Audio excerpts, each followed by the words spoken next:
Chapter 7: Motivated Reasoning.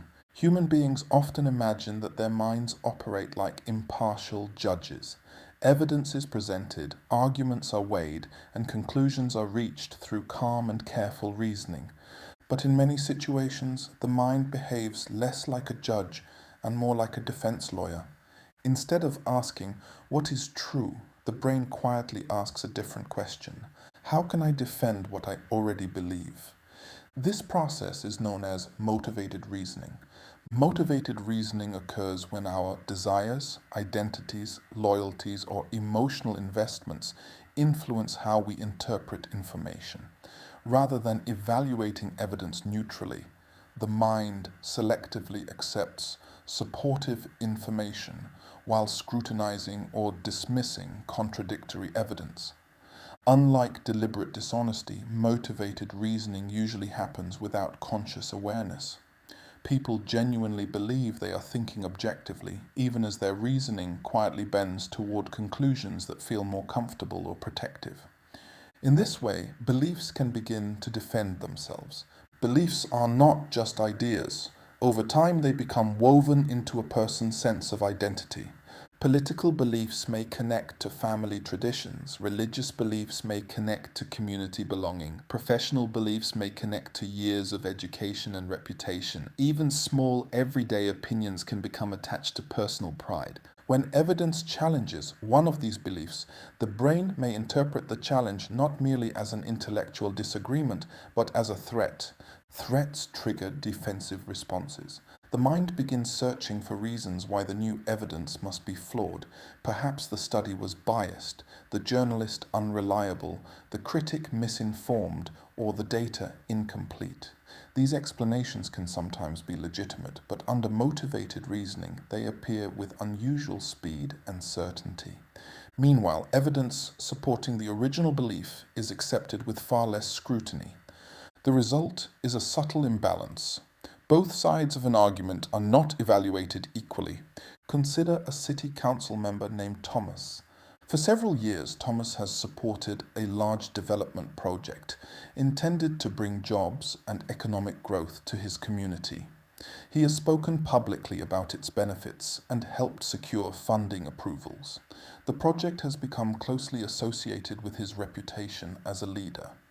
At first, everything appears promising, but over time, independent reports begin to surface, suggesting that the environmental impact may be greater than originally predicted.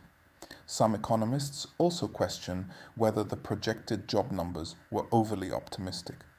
When Thomas reads the reports, he feels a wave of discomfort.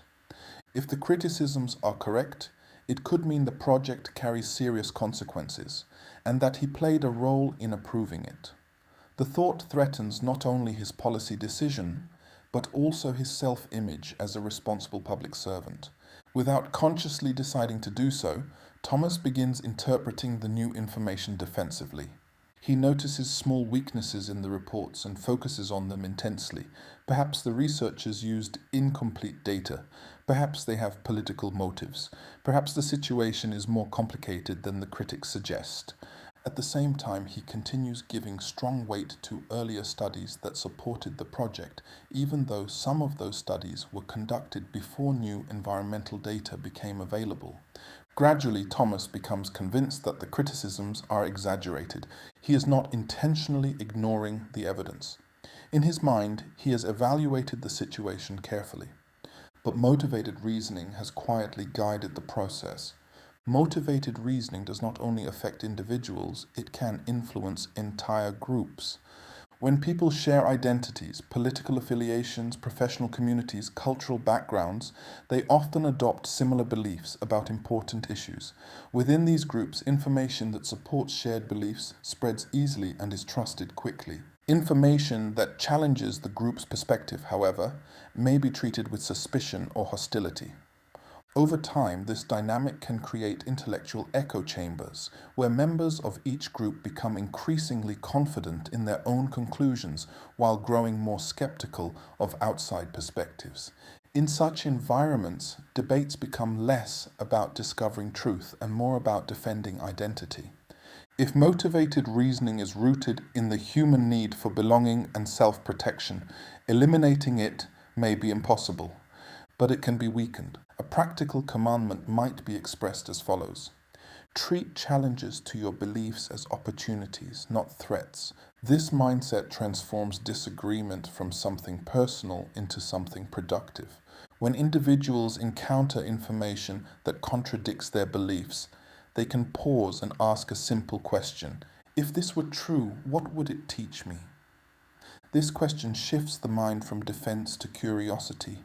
Instead of immediately rejecting the information, the individual explores it, examining its evidence, considering its implications, and allowing the possibility that their understanding may need adjustment. This approach does not require abandoning deeply held beliefs at the first sign of disagreement. It simply encourages a willingness to examine new information with the same openness we apply to information that supports our views. Imagine a society in which people approached conflicting ideas with curiosity rather than reflexive defense.